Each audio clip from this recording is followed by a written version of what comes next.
Depuis le 23 décembre de l'année 2019, notre mouvement Génération et Peuple Solidaire connaît des difficultés. Quelles sont ces difficultés? Le président Guillaume Soro et plusieurs cadres ont été contraints à l'exil. Plusieurs membres de notre organisation, des cadres, des élus, ont été arrêtés et sont emprisonnés jusqu'à ce jour. Mais le président Guillaume Soro, étant homme de vision, a demandé à ce qu'il y ait une résistance pacifique. Et cette résistance pacifique, tenue par les braves femmes de Génération et Peuple Solidaire et accompagnée des dynamiques hommes,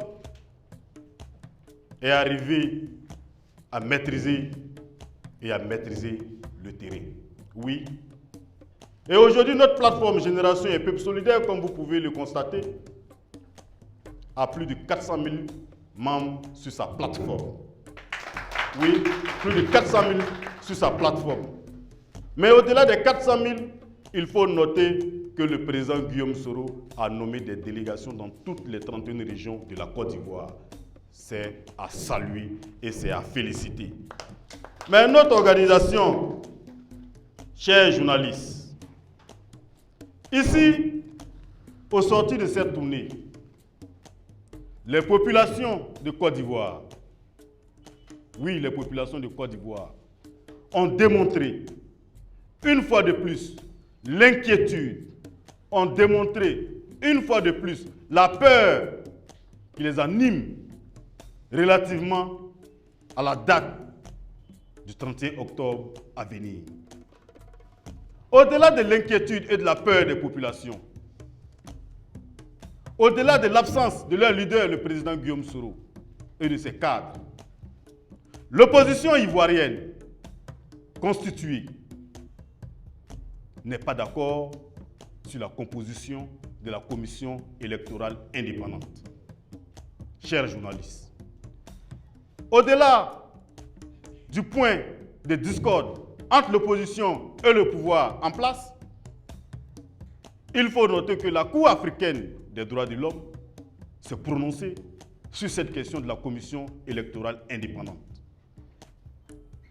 Chers journalistes, le président Guillaume Soro en exil également a vu un communiqué de la Cour africaine des droits de l'homme, une fois de plus, demander à ce que le mandat lancé contre lui soit levé et que tous ses membres emprisonnés soient libérés. Chers membres de la presse, au-delà de cette discorde, de la commission électorale indépendante, l'opposition et plusieurs hommes politiques ont appelé à un audit sur la liste électorale.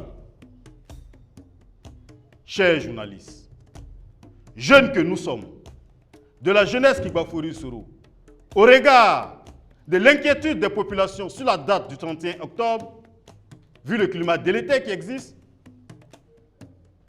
le fait de la discorde sur la commission électorale indépendante, l'appel à l'audit sur la liste électorale indépendante de l'opposition, la jeunesse qui Gbagbo Soro, ici en votre présence, appelle aux institutions en charge de l'élection présidentielle en Côte d'Ivoire, mais plus loin, les autorités compétentes au report pur et simple des élections d'octobre 2020 à une date ultérieure pour que la paix et la prospérité recherchée puissent être quelque chose de vrai dans notre pays.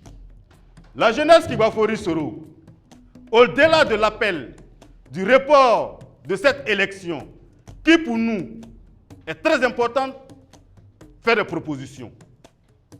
Quelles sont ces propositions, chers journalistes?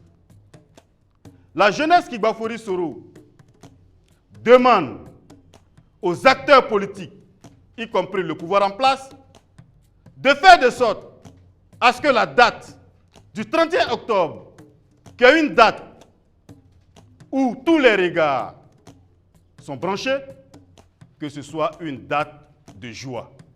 Que ce soit une date au cours de laquelle les Ivoiriens et le peuple vivant en Côte d'Ivoire saura que la Côte d'Ivoire a dépassé un cap. Chers journalistes, la jeunesse qui Gbagbo Soro propose à la date du 31 octobre, qui était date prévue des élections présidentielles d'octobre 2020, que ce soit la date de l'unité nationale. Que cette date-là soit déclarée date de l'unité nationale, date au cours de laquelle le président actuel, le président Henri Konan Bédié, le président Guillaume Kigbafori Soro, le président Henri Konan Bédié, le président Laurent Gbagbo, le président Charles Blé Goudé, le président Mamadou Koulibaly, le président Afin Guessan se retrouveront autour d'une table et vont brandir l'unité nationale tant souhaitée pour les Ivoiriens et les populations vivantes en Côte d'Ivoire. Oui, chers journalistes, la jeunesse Kigbafori Soro, en appelant à cette date, appelée date de l'unité nationale, a ses raisons. Des raisons que nous allons expliquer ici pour dire que la Côte d'Ivoire est indépendante depuis 1960. Ce qui veut dire que la Côte d'Ivoire a 60 ans à cette date de 2020. Mais jeunes que nous sommes, aucun Ivoirien ne peut prétendre dire ici qu'il a vu un président sortant porter la couronne à un président entrant.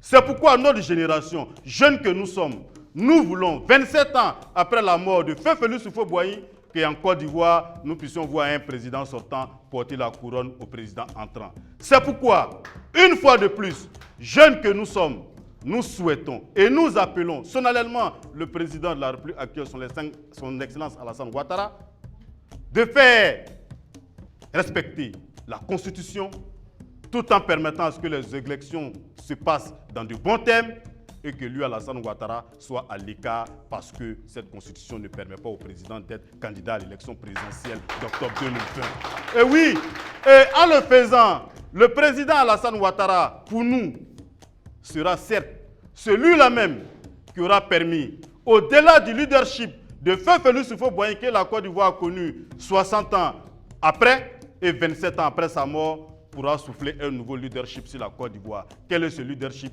Le leadership de l'unité nationale. Voyez-vous, chers journalistes, des pays comme le Ghana, avec les Kwame Nkrumah qui ont mené le combat. Aujourd'hui, quand on arrive au Ghana, on ne dit pas le Ghana de Kwame Nkrumah, mais on dit le Ghana de John Rawlings, parce que John Rawlings a soufflé un leadership au Ghana.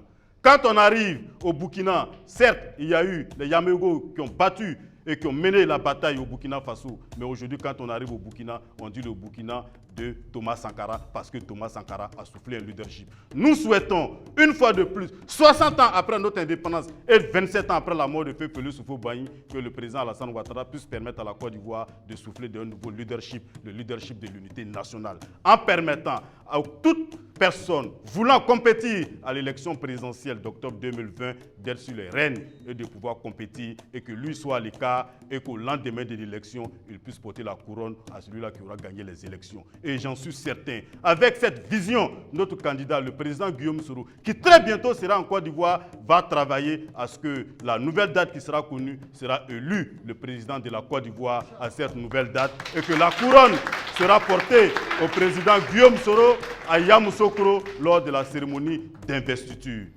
Chers journalistes, oui, la jeunesse Kigbafori Soro, en proposant tout simplement cette date, s'inscrit dans une dynamique.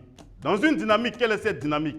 La jeunesse Kigbafori Soro, avec l'ensemble des frères et présidents que nous sommes ici, nous allons lancer ce qu'on appelle l'opération Le Parcours du Combattant. Quelle est cette opération?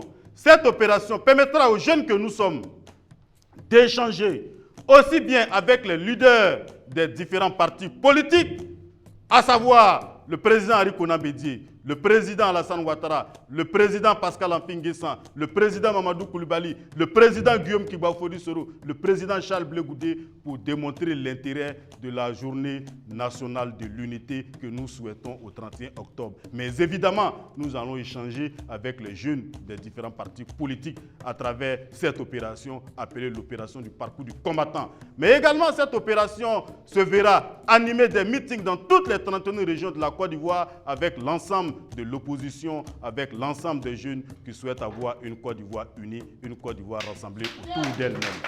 Alors, chers journalistes, ici, nous allons nous arrêter et nous prêter à quelques questions des journalistes que vous êtes, mais également, je voudrais remercier chacun et chacune pour sa mobilisation et sa présence dans cette salle. La Côte d'Ivoire est notre bien commun.